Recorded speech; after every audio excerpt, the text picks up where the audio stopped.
والذین هم لأماناتهم وعہدهم راعون. فرمایا جنتیوں کی علامت یہ ہے کہ یہ امانت اور اپنے ایگریمنٹ کی رعایت کرتے ہیں.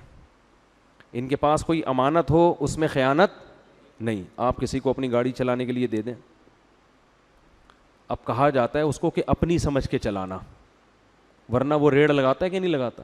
بائک کسی کو دے دیں بجا کے آ جائے گا اس کو, ایسے ہی ہے نا, مختلف جگہوں سے بجنا شروع. یہ امانتوں میں خیانت ہے. جو گورنمنٹ کے ملازمین ہیں, حکومت کے خزانے ان کے ہاتھ میں ہیں, تو یہ بھی عوام کی امانت ہے آپ کے پاس. بہت امانت کا مفہوم بہت وسیع ہے. تو فرمایا کہ جنتی لوگ امانت کے معاملے میں 2 نمبر نہیں ہوتے, 1 نمبر ہوتے. مالک مکان نے آپ کو گھر دیا ہوا ہے کرائے پر, اس کا گھر آپ کے پاس امانت ہے, اس کی واٹ نہ لگاؤ. اپنے گھر کو کیسے محفوظ رکھتے ہیں. مالک مکان کا جو گھر ہوتا ہے نا, جب اس کو چھوڑ کر جاتے ہیں اس گھر کی دیواروں کا حال دیکھو, دروازوں کا حال دیکھو, گلے ہوئے ہوتے ہیں دروازے. تبھی لوگ گھر بنا کے عام طور پر اب کرایہ داروں کے حوالے نہیں کر رہے ہوتے کہ اتنا کم بخت کرایہ نہیں دے گا جتنا ریپیئرنگ میں خرچہ آ جائے گا اس کی. تو یہ بھی امانتوں میں کیا ہو رہی ہے, خیانت. فرمایا وعہدہم راعون, اپنے ایگریمنٹ کو پورا کرتے ہیں. ایک ہوتا ہے وعدہ, ایک ہوتا ہے معاہدہ. وعدہ تو یہ ہوتا ہے کل میں آپ کے پاس 4 بجے آؤں گا, تو اس میں تو کوئی عذر ہو آپ منع کر دیں, بھائی میں پہلے بتا دیں اس کو.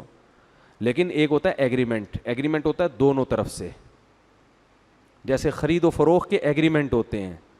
اس نے آپ کو چیز ڈیلیور کر دی, اب آپ پیمنٹ ٹائم پہ نہیں کر رہے, تو یہ معاہدے کی خلاف ورزی ہے. سمجھتے ہو کہ نہیں سمجھتے؟ تو یہ معاہدوں کی خلاف ورزی اسلام میں بہت بڑا جرم ہے. جنگ بندی کا معاہدہ ہوا, اس میں آپ نے گڑبڑ کر دی.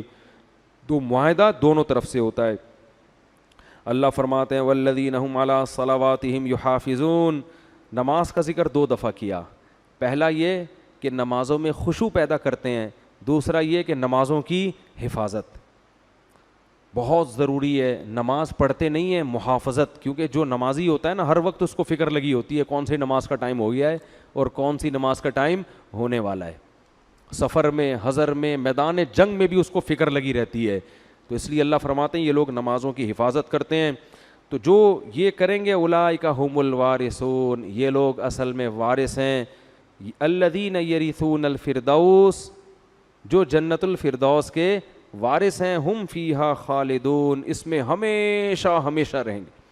علامہ مناوی ایک بہت بڑے مفسر ہیں, وہ فرماتے ہیں جنت اگر سونے چاندی کی نہ ہوتی, حوریں اور باغات نہ ہوتے, مٹی کی سادہ گاؤں جیسی ہوتی. 2-4 بھینسیں بندی ہوئی ہوتی ہیں, ایک کتا ٹہل رہا ہوتا ہے, 1-2 گدھے کھڑے ہوئے ہوتے ہیں وہاں پہ, فرض کر لو ہے بھائی. لیکن اس میں صرف اتنی بات ہوتی کہ یہاں موت نہیں ہے کبھی.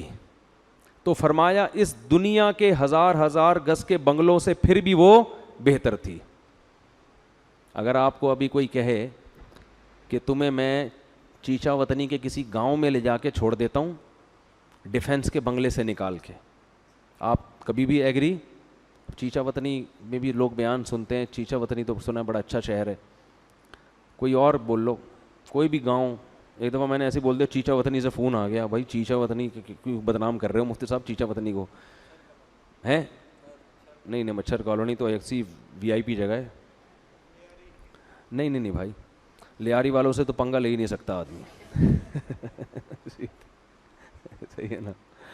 تو وہ کہتا ہے نا ایسا کہیں بھی گاؤں دیہات میں نا جہاں گائے گدھے گھوڑے اس طرح کی زندگی ہو. میں تھر گیا ایک دفعہ, تو کہیں مدد تقسیم کرنی تھی, ریگستانوں میں لوگ رہ رہے ہیں. ہم جب چارپائیوں پہ سونے کے لیے لیٹے ہی ہیں نا رات کو, تو گدھوں کی کانفرنس شروع ہو گئی پوری. وہ بھائی ادھر سے گدھے پوری اسپیڈ کے ساتھ پھیپڑوں میں ہوا بھر کے نکال رہے ہیں. اور پھر وہاں خاموشی اتنی ہوتی ہے, ایک گدھا, پھر دوسرے نے رپلائی کیا اس کو, بولا کیا خیریت, طبیعت کیسی ہے تمہاری, لیکن وہ 2 منٹ میں بھی ان کی بہت چیختے ہیں, تمیز سے بات ہی نہیں کر رہے نا. ہم لوگ ہم 8-10 افراد تھے, تو سارے ہی اٹھ کے بیٹھ گئے تھوڑی دیر میں, کسی کو بھی نیند نہیں آ رہی.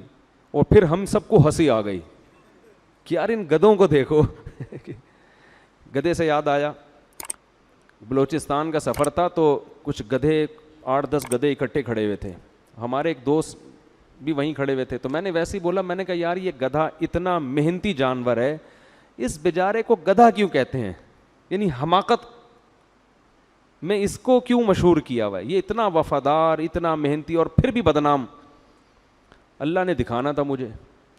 وہ ہائی وے پہ تھوڑی دیر میں دیکھا, دوپہر کے وقت میں ایک گدھا ہائی وے کے بیچ میں آگے کھڑا ہو گیا, ایسے نہ کھڑا ہوا ہے, بالکل روڈ پہ اس طرح سے کہ روڈ بلاک کر کے.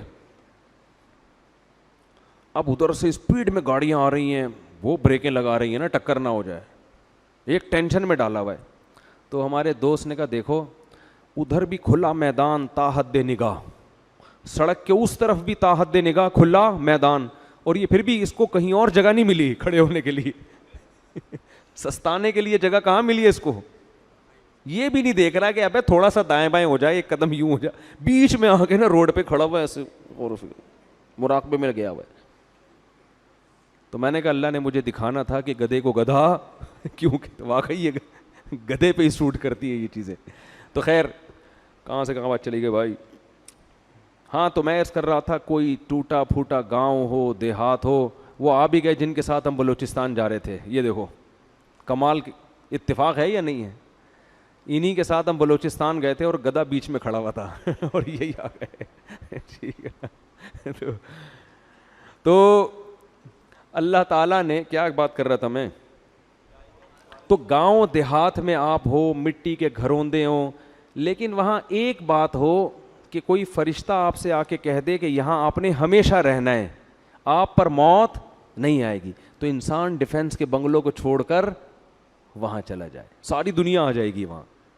تو جب جنت ہمیشہ کی چیز ہے اور ہے بھی اتنی حسین, تو میرے بھائی اس کو تلاش کرنے کے لیے اتنی محنت بھی نہ کریں کہ نماز میں خشوع و خضوع پیدا کر دیں, اپنی نگاہوں کو اپنی زوجہ تک محدود کر دیں, اور ایگریمنٹ کو پورا کریں, امانتوں میں خیانت کرنا چھوڑ دیں. جب کسی کی بائک یا گاڑی لیں تو اپنی سمجھ کے چلائیں اس کو, ٹھیک ہے نا. اللہ یہ تھوڑی کہہ رہے کسی سے چیز ہی نہیں لو.